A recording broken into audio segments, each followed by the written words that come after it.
Hey guys, it's Rachel here. Welcome back to another video. Now, I wanted to give you guys my review for Bomb Rush Cyberpunk. I got this game months ago. I finally finished it. I want to give you guys my review on it. For those who don't know, Team Reptile released the predecessor game to Jet Set Radio called Bomb Rush Cyberpunk. It's probably been on the internet for like 2 years and it finally came out, and I'm just floored at how awesome the game was. So I wanted to give you guys my impression, but first I want to give you guys the story. So if you don't care for the story or the gameplay, just want to go straight to the impression, you can go ahead and skip ahead and get my review and my impression of the game later on at the end of this video. The game takes place in New Amsterdam, which is like a high-tech world. The city is famous for its graffiti writers, and they're all competing to become All City, which is like the name of like the best of the best graffiti artists. They have like the highest title. Best three writers in town are known as the Big Three: Felix, Foe, and DJ Cypher, and they all have their own different skills and specialties. Mysteriously, one day one of the writers gets killed, and after his death, the whole community gets thrown into chaos, and now all the rival gangs are rushing to take the spot of All City. Players get to play as the Bomb Rush crew, and they rescue Foe out of jail and recruit him to be part of their crew. When they recruit him, his head gets cut off and he loses his memory and his identity.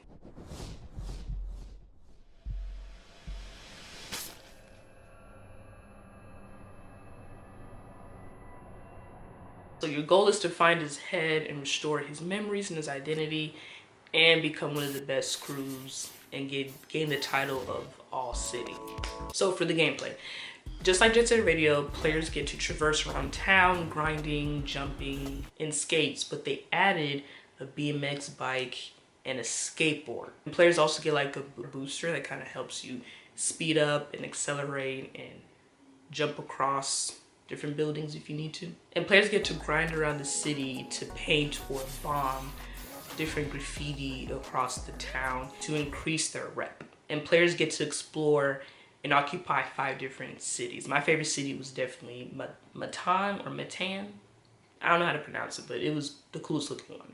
So overall, visually, I thought the environment, the buildings, the characters, the graffiti, and the music mirrored Jet Set Radio in a lot of positive ways. Really felt like I was playing Jet Set Radio, but just modernized and turned up. They did an amazing job with the crew design and give them their own individuality and different unique styles that I thought was really cool. The Bomb Rush crew features 20 different skaters.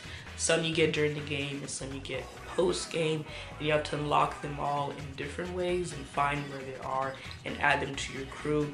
And I'm in the process of doing that right now, but I can't wait to get all 20 and get to play in between each of them. And Team Reptile did a really good job with the dancing in this game, like the choreography. They showed off 6 different styles of dancing, like b-boy, popping, locking, and other ones. I definitely didn't expect to be in the game. I thought that was really cool. In every stage, they have this like checkerboard dance floor that you get to bust out these dance moves on and also switch characters on top of it. There are many times where I just wanted to dance and just pick a style and just do it and watch each character do it in their own different way. I thought that was really, really cool. And the music that they provided for the dancing, oh my god. Like, just like Jet Set Radio, they definitely did really good on the music. Hideki Naganuma, along many artists, provided music for this game, and it was so good. I hope I don't get copyrighted for playing some of the music, but for those who played this game, you know the music was really good. I definitely enjoyed it. I love the different paints and graffiti that they put in this game. They have different styles based on the size. I definitely like the larger size paintings. I thought the artwork for those were really, really cool.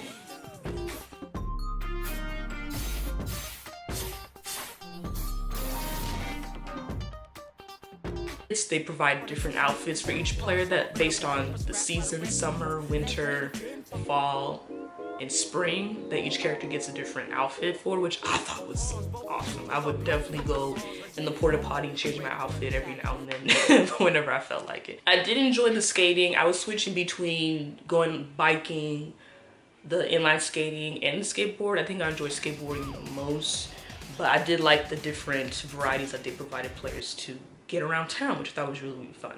And sometimes it's easier to do certain stuff with the bike, so I would encourage using a bike or an inline skate. It just depends. So one of my critiques in the game is in the beginning, whenever they're first introducing controls in the game, I didn't think they did a good job with like showing characters how to use all the buttons, because it's like after they introduce you to how to move and like get around, they kind of throw you into a police fight and they don't teach you how to fight, so you're kind of just like figuring out with what button does what, which I didn't understand. I don't know why they didn't like do a good job of showing players how to do that.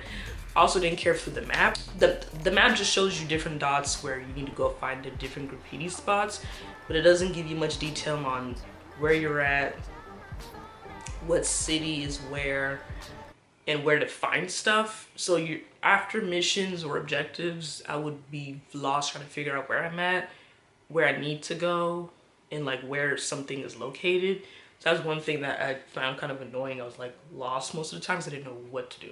They give players a taxi, but I had no idea how to use the taxi. To this day, I don't know how to use the taxi in this game. I thought it was a cool feature, but I never got to use it because I don't know where that damn taxi's at. The game has so many cops.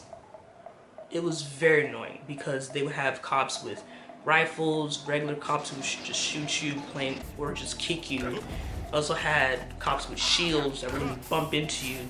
They had, I think this big machine that would throw chains on you, and you had to like, it was very annoying. It was like, God, the amount of cops in this game is almost like very invasive. Like you couldn't do anything because these cops were literally blocking you or getting in your way. So very annoying.